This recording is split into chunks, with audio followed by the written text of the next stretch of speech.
قدیم دور میں یہ سرزمین 2 حصوں میں تقسیم ہوتی تھی۔ مغربی مالوا کو اونتی اور مشرقی مالوا کو امارا کہہ کر پکارا جاتا تھا۔ زمانہ قدیم سے آج کے دور تک مالوا ہندوستان کی تاریخ و تمدن پر گہرا اثر ڈالتا رہا ہے، کیونکہ جغرافیائی اعتبار سے اس کا مرکزی جائے وقوع شمال، جنوب، مشرق اور مغرب کے درمیان ایک کڑی کا کام کرتا ہے۔ اگر تاریخ کے عام دوروں میں مالوا ہر شمالی ہند کی سلطنت کا ایک حصہ نہ ہوتا تو عہد قدیم اور قرون وسطیٰ کی تاریخی خصوصیت یعنی تنوع میں یک رنگی محدود ہو جاتی، اور یہ تاریخی واقعہ ہے کہ جب کبھی پانلی پتر، قنوج یا مالوا شامل نہیں رہا تو اس حکومت کو ہندوستانی حکومت کہلانے کا حق حاصل نہیں ہوا۔ مگدھ کی سلطنت کے زوال کے بعد ہندوستان میں علوم و فنون، تہذیب و تمدن کے میدان میں جو امتیاز حاصل کیا، اس میں درجہ اول مالوا ہی کا تھا۔ یہ وہ خطہ ہے جس میں تاریخ کی مشہور و معروف مایہ ناز ہستیاں پیدا ہوئیں، مثلاً وکرمادتہ اور اس کے دھارا نگری کا راجہ بھوج وغیرہ۔ اس خطے میں سنسکرت علم و ادب اپنے عروج پر پہنچا۔ یہیں برہمنوں کے کٹر مذہب کا غلبہ رہا۔ یہاں کے راجپوتوں نے 2 صدیوں تک غیر ملکی حملہ آوروں کا مقابلہ بڑی شجاعت، بڑی دلیری سے کیا۔ ترکوں کے حملے کے وقت بھی ہندو کافی عرصے تک اس علاقے میں جمے رہے۔ مجبور ہو کر وہ جنوب کی طرف چلے گئے۔ یہ علاقہ جسے مالوا کہہ کر پکارا جاتا ہے، ملو قوم کا مسکن تھا۔ ملو قوم کے 2 حصے تھے، ایک ملو، دوسرا مانجو۔ کہتے ہیں سکندر اعظم کے حملے کے وقت مالو اور مانجو دونوں قبیلے دریائے راوی کی نچلی سطح میں آباد تھے۔ مورخین کا یہ بھی کہنا ہے کہ یہ لوگ دریائے سندھ کے اس پار سے سہوستان کے خطے کے لوگ ویدک قبائل کے ساتھ رہتے تھے۔ بظاہر مالو ایک قوم تھی جو غالباً بہت سے قبیلوں، جماعتوں کی آمیزش تھی۔ یہ لوگ زمانہ قدیم میں اونچے اونچے پٹھار پر رہتے تھے اور اونچے پٹھار کو سنسکرت زبان میں مالو بھومی کہتے تھے، لہٰذا ان کا نام ہی مالو پڑ گیا اور مالو ہی کی نسبت سے یہ خطہ مالوا کہلایا۔ شروع میں ان لوگوں کا مسکن اور ٹھکانہ پنجاب ہی میں تھا۔ اب بھی دریائے ستلج اور چناب میں جاٹوں کی 2 شاخیں پائی جاتی ہیں، مالو اور ماج جو ستلج کی شمالی وادی میں رہتے ہیں۔ آج کل مالوا میں مالو قوم کو تلاش کرنا ایسے ہی ہے جیسے مختلف چیزوں کی دیگ پکائی جائے اور مختلف جنس کی چیزوں کو اس میں تلاش کیا جائے۔ اس لیے کہ سرزمین ہند میں جس قوم نے بھی قدم رکھا وہ ہندوستانی قوم کی کھچڑی میں جذب ہو کر رہ گئی۔ وہ عربی ہوں یا یونانی، ہن ہوں یا ترک، منگول ہوں یا تاتار، ہندوستان میں آ کر اپنی اصلیت کھو بیٹھے۔ خواہ کسی قوم نے اپنی انفرادیت، زبان یا قوم کے نام پر برقرار رہنے کی کتنی ہی جان توڑ کوشش کی ہو، لیکن وہ ہندوستانی تہذیب میں مدغم ہو کر رہ گیا۔ 6 صدی کے لگ بھگ مالو اور مانجو دونوں قبائل پنجاب سے اٹھ کر مالوا اور میواڑ میں آ کر بس گئے۔ مالو تو مالوا میں آباد ہو گئے، جبکہ مانج راولی کی پہاڑیوں کی جانب چلے گئے۔ وہاں موجودہ میواڑ میں انہوں نے اپنے لیے ایک نیا شہر آباد کر لیا۔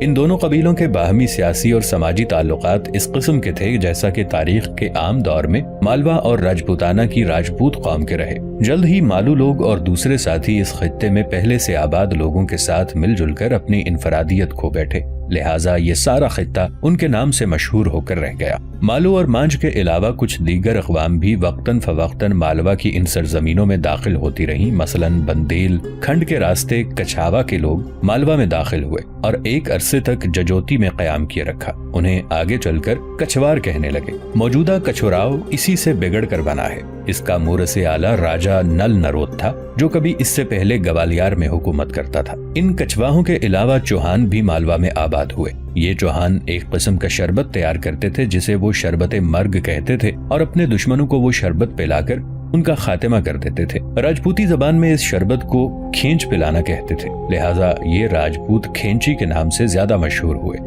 یہ راجپوت مشرقی مالوا میں داخل ہوئے اور وہاں کے قدیم باشندوں کو مار بھگایا اور اس حصے پر قابض ہو گئے۔ یہ راجپوت اکبر کے زمانے تک متواتر مسلمان حکمرانوں کو پریشان کرتے رہے۔ چنانچہ مسلمان بادشاہوں کی ہمیشہ یہ پالیسی رہی کہ راٹھور راجپوتوں کو ان کی خدمت کے صلے میں مالوا میں جاگیر دیا کرتے تھے تاکہ مالوا کے قدیم راجپوتوں کو مرعوب کیا جا سکے۔ لہذا نتیجہ یہ ہوا کہ چند ہی عرصے میں ان نوواردوں نے کھینچی راجپوتوں کا سماجی سیاسی درجہ انتہائی نیچے گرا دیا۔ اس کے علاوہ تور قبائل بھی مالوا میں داخل ہوئے۔ سنسکرت میں ان لوگوں کو تو مر کہہ کر پکارا گیا ہے۔ 15ویں صدی میں یہ لوگ گوالیار سے اٹھ کر مالوا میں آباد ہو گئے اور پھر سلطان ابراہیم لودھی کے زمانے تک انہوں نے مالوا کے خلجی سلطان اور دہلی کے فرمانرواؤں کے خلاف اپنی آزادی کو برقرار رکھا۔ بعد میں تور لوگ جنوب کی طرف پھیل گئے اور رائے سین کے راجہ پورن مل کے والد سلہاری کی کمان میں انہوں نے چندریری اور رائے سین پر قبضہ کر کے وہاں اپنی حکومت قائم کر لی۔ مالوا کی جانی پہچانی تاریخ کچھ مختصر الفاظ میں اس طرح بنتی ہے۔ 1401 سے 1402 تک مالوا کے ایک گورنر دلاور خان غوری نے اپنی خود مختاری کا اعلان کر دیا اور سلطنت مالوا کی بنیاد ڈالی۔ اس کے بعد اس کے بیٹے سلطان ہوشک غوری نے اپنی سلطنت کی سرحد گوالیار کالتی تک بڑھا دی تھی۔ اس کے بعد 1435 سے 1471 تک سلطان محمود نام کا ایک شخص حکمران ہو کر مالوا پر حکومت کرتا رہا۔ وہ ایک منصف مزاج، اولو العزم اور قابل انسان تھا۔ اس کی 35 سالہ حکومت کا زمانہ مالوا کی قرون وسطی کی تاریخ میں سنہرا زمانہ ہے۔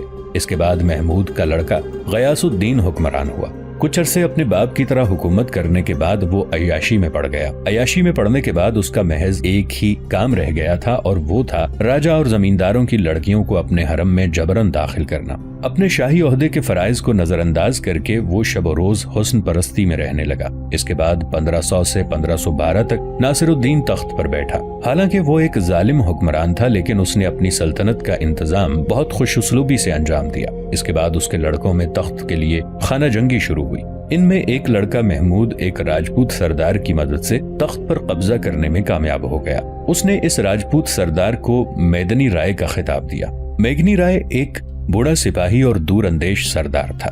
سلطان محمود میں ذاتی حوصلہ اور جسمانی قوت کی کمی تو نہ تھی، لیکن وہ مصلحت اور سپاہیت اندیشی سے بے بہرا تھا، جبکہ یہ اوصاف کسی بھی فرما روا کے لیے لازم و ملزوم ہوتے ہیں۔ نتیجہ یہ ہوا کہ میدنی رائے نے ایک حملہ کر کے اس کے تمام مسلمان سرداروں کو ٹھکانے لگا دیا اور بہتوں کو دربار سے نکال باہر کیا اور مطلق العنان حکمران بن گیا۔ یہ صورتحال دیکھتے ہوئے سلطان محمود نے گجرات کے بادشاہ کی مدد طلب کی۔ دوسری جانب میدنی رائے نے میواڑ کے راجا رانا سانگا کو اپنی مدد کے لیے پکار لیا۔ نتیجہ یہ ہوا کہ سلطان کو شکست فاش ہوئی اور وہ ہمیشہ کے لیے قید کر دیا گیا۔ بعد میں رانا سانگا نے سلطان کو آزاد کر دیا اور اس کو سلطنت کے دارالمقام مانڈو کے قرب و جوار میں تھوڑے سے علاقے پر حکومت کرنے کی اجازت دے دی۔ باقی مالوا کا سارا علاقہ رانا سانگا نے اپنی سلطنت میں شامل کر لیا تھا۔ سلطنت مالوا کے اس طرح کے زوال اور رانا سانگا کی طاقت میں غیر معمولی اضافے سے ہندوستانی سیاست میں توازن اور قوت میں خلل پڑ گیا۔ کچھ عرصہ پہلے تک مالوا، گجرات اور میواڑ تینوں ریاستیں اپنی وسعت اور قوت میں ہم پلہ تھیں۔ اس طرح سے ان میں ایک قسم کا توازن تھا اور سیاسی تقابل بھی۔ ان کی باہمی کشیدگی، جنگ و جدل سے دہلی کی کمزور طاقت کو راحت نصیب ہوتی تھی۔ لیکن گجرات اور مالوا کی مشترکہ افواج پر رانا سانگا کی فتح نے راجپوتوں کی جارحانہ پالیسی کو فروغ دیا۔ راجپوت طاقت کا یہ اتحاد دہلی کی حکومت کے لیے نہایت اندیشناک تھا، اس لیے کہ اتنی صاحب اختیار ریاست کا اس قدر وسیع علاقے پر قابض ہو جانے کے بعد کسی حکومت سے ٹکرانا لازمی امر تھا۔ اس طرح رانا سانگا نے میواڑ کے اقتدار کو عروج دے کر سلطان ابراہیم لودھی کے زمانے میں لودھی حکومت کے لیے مستقل خطرہ بنا دیا، اور یہ خطرہ بابر کے لیے بھی اس وقت تک برقرار رہا جب تک کہ بابر نے کماہ کی لڑائی میں رانا سانگا کو بدترین شکست دے کر راجپوتوں کی طاقت کو مکمل طور پر تباہ و برباد نہ کر دیا۔ لیکن میواڑ بھی مالوا کے زوال سے خطے میں سیاسی توازن قائم نہ ہو سکا۔ اس شکست سے گجرات کے عروج و زوال کا راستہ صاف ہو گیا۔ گجرات کا حکمران بہادر شاہ مالوا پر حملہ آور ہوا۔ اس نے مالوا پر قبضہ کر لیا اور یوں مالوا کو گجرات سلطنت میں شامل کر دیا گیا۔ یہ طاقت پکڑنے کے بعد گجرات کے حکمران بہادر شاہ نے مغلوں کے خلاف اسی قسم کا بغض و عناد شروع کر دیا جیسا کہ اس سے پہلے رانا سانگا کا تھا۔ یہ خطرہ اس وقت دور ہوا جب ہمایوں نے گجرات پر حملہ کر کے بہادر شاہ کو نیست و نابود کر دیا۔ بہادر شاہ کی وفات کے بعد مالوا ایک طرح سے لاوارث ہو گیا، کیونکہ اس کا کوئی وارث پرانے حکمرانوں میں سے نہ تھا۔ یوں مالوا کا میدان بالکل صاف ہو گیا۔ کوئی ایسی نئی طاقت یہاں اب اپنے پیر جما سکتی تھی۔ سیاسی طرح سے ایک شخص ملو خان نے یہ قدم اٹھایا۔ یہ پہلے مالوا کے خلجی سلطان کا غلام تھا۔ یہ ترقی کر کے امیر بن گیا تھا۔ جب تھوڑے عرصے کے لیے مالوا پر گجرات کے حکمران بہادر شاہ کی حکومت ہو گئی تو ملو خان بہادر شاہ کا منظور نظر بن گیا۔ گجرات کے حکمران بہادر شاہ کے خاتمے کے بعد یہ ملو خان قادر شاہ کے لقب سے مالوا کے ایک بڑے حصے پر حکمران ہو گیا۔ مالوا میں جو دوسری بڑی قوت ظہور میں آئی وہ ایک راجپوت سردار پورن مل تھا۔ اس پورن مل نے رائے سین اور چندریزی پر شروع میں قبضہ کیا۔ اس کے بعد اس نے اپنی طاقت اور قوت میں اس قدر اضافہ کیا اور راجپوتوں نے حسب معمول اپنی جارحانہ کارروائیاں اس انداز میں کی کہ قلیل ہی عرصے میں پورن مل اس قدر طاقتور ہو گیا کہ مالوا کا کوئی بھی حکمران اس کے اقتدار کو نظر انداز نہ کر سکتا تھا۔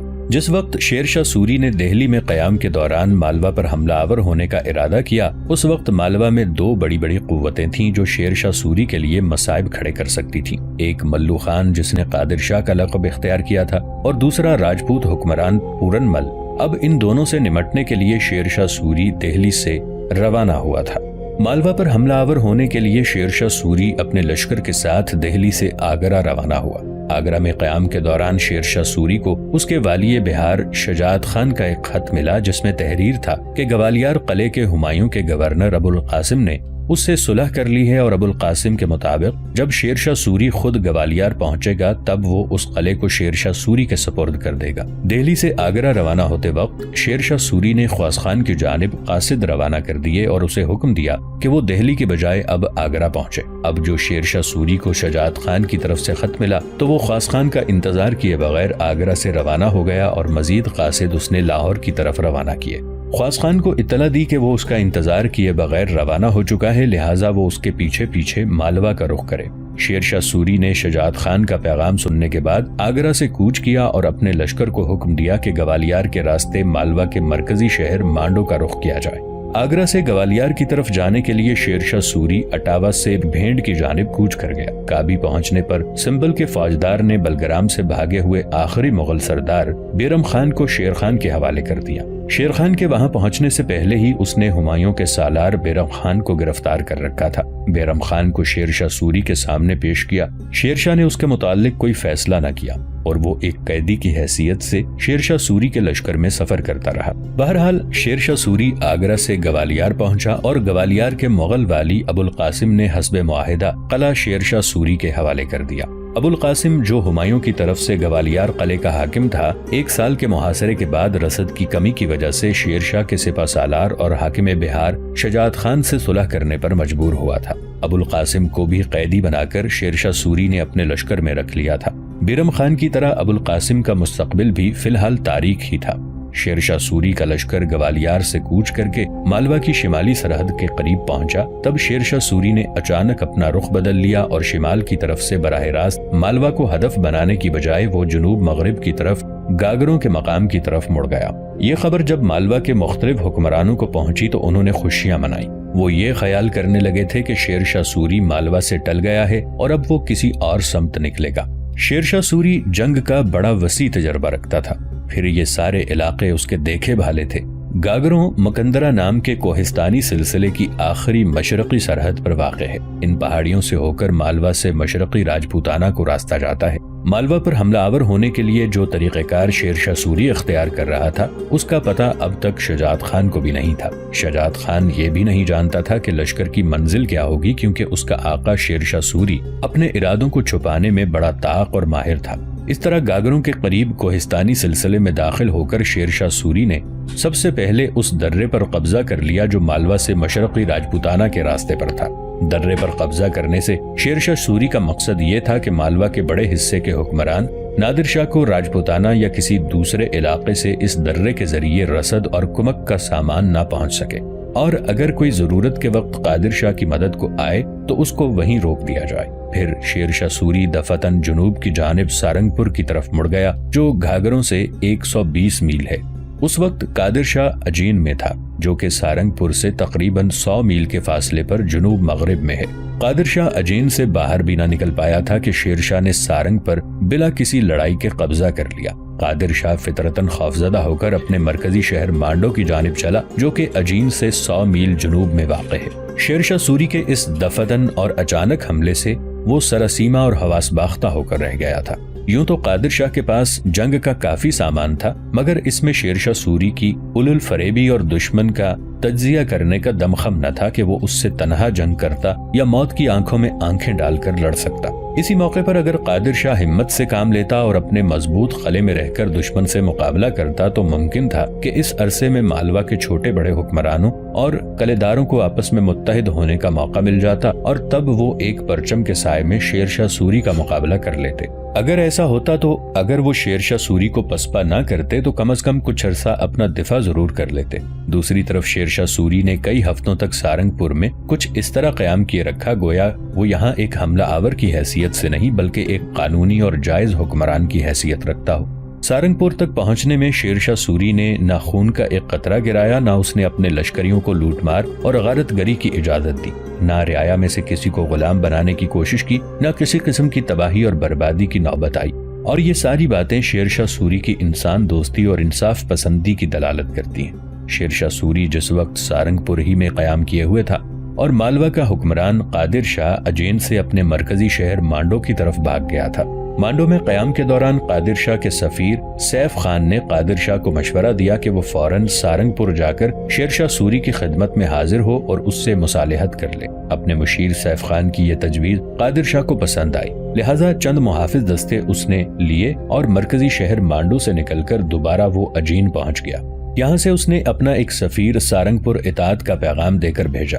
پھر اس سفیر کے پیچھے پیچھے وہ خود بھی اپنے 200 گھڑ سواروں کے ساتھ اجین سے سارنگپور کی طرف روانہ ہوا۔ قادر شاہ اپنے محافظ دستوں کے ساتھ جب سارنگپور پہنچا تو شیر شاہ سوری نے بڑی گرمجوشی سے اس کا استقبال کیا۔ قادر شاہ نے بڑے عمدہ الفاظ اور بڑے شستہ لہجے میں شیر شاہ سوری سے گفتگو کی اور بغیر کسی شرط کے مالوا کی اپنی ریاست شیر شاہ سوری کو پیش کر دی۔ شیر شاہ سوری نے قادر شاہ کے اس عمل کے عوض اس کی شاہانہ شان کے مطابق گلنار خیمہ اور دوسرے بیش بہا لوازمات اس کو ادا کیے۔ قادر شاہ کے سارنگپور پہنچتے ہی شیر شاہ نے حکم دیا کہ سارنگپور سے پڑاؤ اٹھا لیا جائے اور اجین کی طرف کوچ کیا جائے۔ شیر شاہ سوری کا یہ حکم سنتے ہی اس کا لشکر سارنگپور سے اجین روانہ ہوا۔ یہ طویل سفر کم از کم 5 منزل کا تھا۔ اس سفر کے دوران شیر شاہ اور قادر شاہ رسمی تعلقات اور عوام کی نظر سے دور ایک دوسرے کے گہرے دوست ہو گئے۔ اس سفر کے دوران دونوں ایک دوسرے کے پہلو بپہلو اپنے گھوڑوں پر سوار ہو کر اجین کی طرف بڑھتے رہے۔ انہوں نے اپنے ابتدائی طوفانی زندگی کے راز ایک دوسرے پر آشکار کر دیے۔ ملو خان عرف قادر شاہ اس سے بیشتر کئی سلطانوں کی خدمت میں رہ چکا تھا، اس لیے اس نے کئی بار ایسی فوجوں کی کمان کی جو شیر شاہ سوری کے اس لشکر سے زیادہ تھی جو اجین کی طرف کوچ کر رہا تھا، لہٰذا اس نے بھی مزے لے کر شیر شاہ سوری کو اپنے تجربات، اپنے ماضی کی داستانیں سنائی۔ بہرحال سارنگپور سے اجین کے اس سفر کے دوران شیر شاہ سوری اور قادر خان دونوں ایک دوسرے کے گہرے رفیق اور دوست بن گئے تھے۔ اس سفر کے دوران قادر شاہ شیر شاہ سوری کے عسکری انتظام سے بڑا متاثر ہوا۔ اس نے اپنی زندگی میں کسی لشکر کو بھی اتنی وقت کی پابندی کے ساتھ کچھ کرتے نہیں دیکھا تھا۔ اس نے یہ دیکھا کہ شیر شاہ سوری کا لشکر ریت گھڑی کے مطابق سفر کرتا تھا۔ شام کو اپنے پڑاؤ کے چاروں طرف لشکر دمدمے کھود لیتا تھا، گویا کہ اسے دشمن کے حملے کا ڈر ہو۔ 400 لوٹ مار کرنے کی بجائے اپنے خیموں میں سادلے لشکری رہتے تھے۔ سارنگپور سے اجین کی طرف جاتے ہوئے جب ایک جگہ شیر شاہ سوری نے اپنے لشکر کے ساتھ پڑاؤ کیا تو قادر شاہ پڑاؤ میں گھومتا رہا۔ اس نے دیکھا کچھ افغان لشکری بیلداروں کی طرح زمین کھود کر دمدمے بنا رہے تھے۔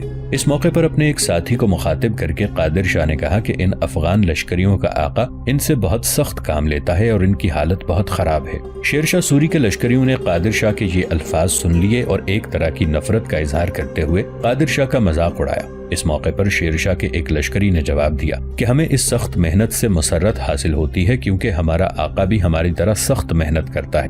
قادر شاہ کو یہ جواب سن کر انتہائی تعجب ہوا کہ شیر شاہ کے سپاہی اس کو اس درجہ پیار کیوں کرتے ہیں جبکہ وہ ان سے بے حد جان توڑ کام لیتا ہے۔ لشکر کے ساتھ سفر کرتے ہوئے اور لشکر کے اندر پڑاؤ کرتے ہوئے قادر شاہ نے یہ بھی دیکھا کہ سپاہیوں کی تفریح تباہ کا لشکر میں کوئی سامان نہ تھا۔ لشکریوں کے ساتھ بھانڈ یا ظریف نہ رہتے تھے، نہ ناچنے والی طوائفوں کا کوئی گروہ تھا جو ان کی خشک زندگی میں وقتاً فوقتاً رنگینی پیدا کر سکتا۔ بہرحال یہ ساری صورتحال دیکھتے ہوئے قادر شاہ شیر شاہ سوری اور اس کے لشکریوں سے بے حد متاثر ہوا تھا۔ مالوا کے حکمران قادر شاہ نے سیاسی زہر کی سے شیر شاہ سوری کی اطاعت قبول کر لی تھی۔ اس سے شیر شاہ کے سامنے ایک نازک صورتحال پیدا ہو گئی تھی۔ مانڈو کی ریاست پر فوراً تسلط کر لینا اور قادر شاہ کو قید کرنا اس کی نظروں میں ایک نفرت انگیز اور ذلیل کام تھا۔ اس کے برعکس قادر شاہ کے اعمال نامے کو مد نظر رکھتے ہوئے اس کی اس ریاست کو واپس کر دینا یا باجگزار حاکم بنانا بھی دانائی سے بعید ہوتا، اس لیے کہ ماضی میں یہی ملو خان جو اب قادر شاہ تھا انتہائی خطرناک ثابت ہوتا رہا تھا۔ شیر شاہ سوری کو قادر شاہ کے ساتھ رہتے ہوئے اس بات کا احساس ضرور ہو گیا تھا کہ قادر شاہ بلا شبہ ایک عقل مند حکمران ہے اور شاہی رتبے کا حقدار ہے، لہٰذا اسے کم از کم صوبے کا گورنر تو ضرور بنانا چاہیے۔ اجین پہنچنے کے بعد شیر شاہ سوری نے جو سب سے پہلا کام کیا وہ یہ کہ اس نے قادر شاہ کے نام ایک فرمان جاری کر دیا۔ اس فرمان کے تحت شیر شاہ سوری نے قادر شاہ کو مالوا کے بجائے لکھنوتی کا حاکم مقرر کر دیا۔ مالوا کے دیگر حکمرانوں نے جب دیکھا کہ قادر شاہ جو ان سے زیادہ طاقتور ہے اس نے شیر شاہ سوری کی اطاعت قبول کر لی ہے، تب وہ بھی شیر شاہ سوری کی طرف متوجہ ہوئے۔ دریائے نرمدا کے جنوبی حصے کا حاکم معین خان از خود اجین میں شیر شاہ سوری کی خدمت میں حاضر ہوا اور اپنی اطاعت پیش کی، اور اس نے شیر شاہ سوری کی ملازمت اختیار کر لی۔